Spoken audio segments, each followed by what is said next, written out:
Hello and welcome to Amaze Me, those little nuggets of new natural history which will amaze you. And today we've got a German absolute beauty. We've got a pugilistic cephalopod. I bet you can't wait.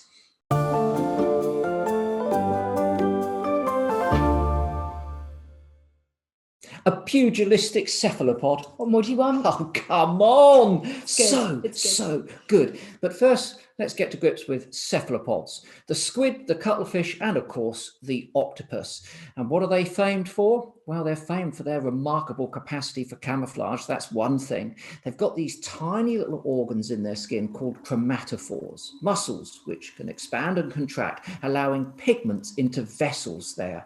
So look, in a fraction of a second, they can match the background of the environment where they are absolutely perfectly. But they're not only that, they can also change the texture of their skin. In seconds. It looks amazing. Oh, look at that. They can be rough, they can be smooth, they can be rocky, they can be sandy. Oh, so quick.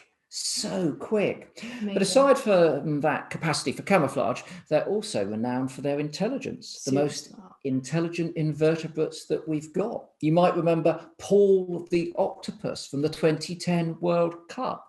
Living in an aquarium in Germany, he was used to predict the results of the games. He got all of the German games right, 7 out of 7. Managed to predict the third place playoff right as well, and even the final, Spain, 1-0. Paul was on it. In fact, he was right 87.5% of the time. It's a bit of luck going on there as well as intelligence. It wasn't high science, we've got to say. It wasn't high science, but it did serve a great job in increasing people's awareness of this fascinating group of animals and promoting the cephalopods globally. It really did. And there's stories of their intelligence from all over the world. In fact, there was an aquarium in New Zealand that had something pretty remarkable happen. Staff would come in every morning and they would notice that the fish in the tanks were disappearing. They had no idea what was going on. What they did think was that people were potentially coming in, breaking in and taking the fish for their own private collections. So what they did is they put cameras all over the aquarium. And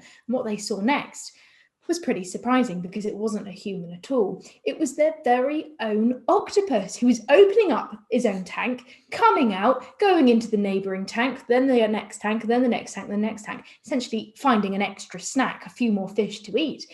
But the most intelligent thing about it was that it came back into its own tank, put the lid on carefully, went back into its usual spot just a few minutes before the staff returned in the morning. So it's a concept there of a time.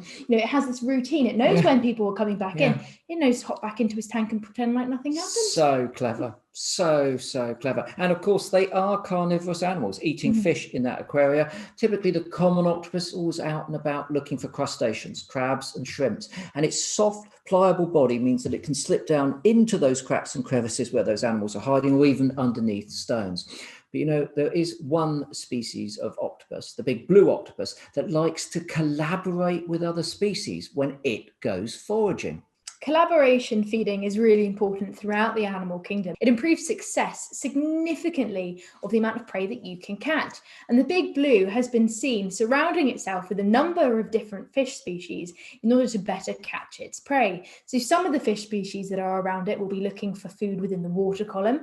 Other species will be looking for food on the sandy bottoms. And the octopus itself will be looking for food, as Chris says, in those crevices or under rocks. But the thing is that some of these fish are actually pointing out the food to the octopus as well. Exactly. They will be saying, look, I've spotted a crab in a crevice. Come over here, mate, and have a look. Yeah, so it's all about communication between them, and finding food all together is much better than finding food when you're alone. And all of those fish fill in different niches. The octopus fills in a different niche from the fish. So it all works together rather well, or it does anyway, up until a certain point. Now, scientists have been looking at the big blue in particular and found a behaviour that was rather surprising. They were looking in Egypt and in Israel, and they saw this behaviour on a number of accounts with this same species. The octopus ends up punching the fish in the face if it's not quite happy. Yeah, totally unbelievable. You can see it happening here. You have to look very carefully. Look up on the right-hand side of the octopus. There you go. One tentacle comes out, pushes the fish off. Amazing. But why are they doing this? Well, we've still got a little bit of research left to do, but there are a couple of theories. The first theory is that the octopus has had its fill and it simply doesn't want to expend more energy in feeding and searching for food when it's already had enough. So to stop this feeding, it gets a bit bored essentially, and it says, I've had enough of you guys, get over there now, I'm done.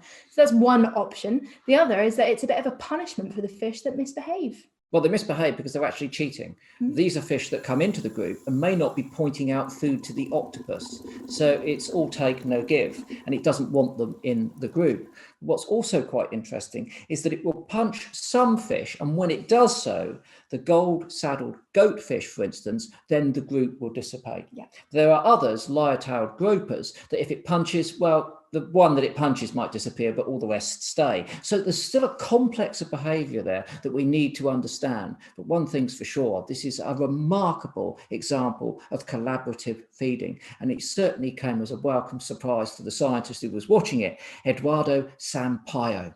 First time I saw this behaviour, I just bursted out laughing. I almost choked on my regulator. It was a moment that I will never forget, for sure. There's two levels to this, because we want to understand first the octopus part. So how does the octopus interpret the social information here? Is he aware that he's punching a less collaborative fish, or is it a bit more random? So we have all these interesting questions from the octopus, but also from a group level, it's very interesting to understand how these groups move throughout the habitat. Each one has a different role there, and when all work together, they get more prey. But if they start having too much competition, the collaboration just breaks down. How incredible is that? I mean, it's just mind-blowing. Of course, the octopus is miles more intelligent than those fish. So essentially what it's doing is putting those fish to work to help it find food. And that's often indicative of intelligence. It's these social interactions which can be used to harness and for us to be able to understand just how smart these animals are. Yeah, and the thing is that the octopus intelligence has evolved independently than that we see in vertebrate animals like ourselves, the great apes, the dolphins, all the other things we perceive as intelligent, because they are invertebrates and we split from them a long, long time ago. But it does also highlight the fact that when we look at animal intelligence, we can't always think about it from a human point of view. I mean, no octopus is going to take an IQ test. It develops its intelligence to benefit itself. So we need to transform our thinking about how we measure that intelligence. But I think there's no doubt at all that the pugilistic cephalopod is one smart animal. Yeah. We love that. It's amazing. And if it's amazed you and you've been similarly amazed by other things, then do let us know about them and we might feature them on one of our broadcasts. So until next time, from Megan and I, it's goodbye.